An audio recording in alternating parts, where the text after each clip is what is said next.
Hello everyone! Good morning, good afternoon, good evening, Luzon, Visayas, Mindanao. Ito nga po pala guys ay langka. Gagawin ko po yung jackfruit jelly guys. Ayan, ikakaramelize ko muna yung asukal guys. Pwede rin to guys palaman ng tinapay, mga tasty buns. Ayan guys.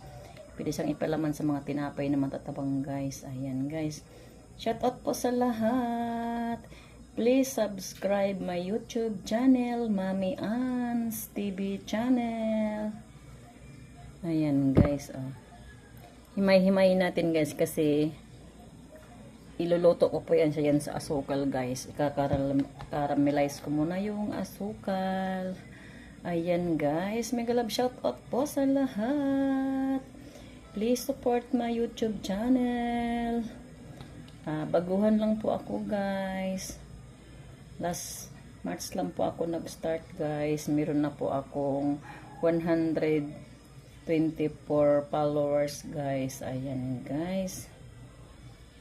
Support to each other.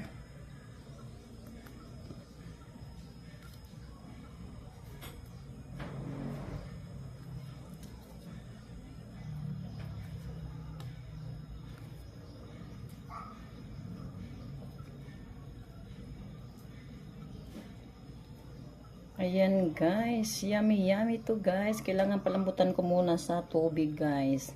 Sapak po siya, iluto sa asukal. Then pagkatapos maluto siya sa asukal guys, caramelize ko muna yung asukal guys. Saka ko po siya ilagay para medyo sticky po ang kanyang texture guys. Ayan, yummy,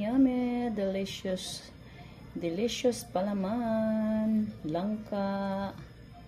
Ginawa siyang jackfruit jelly. Ayan guys.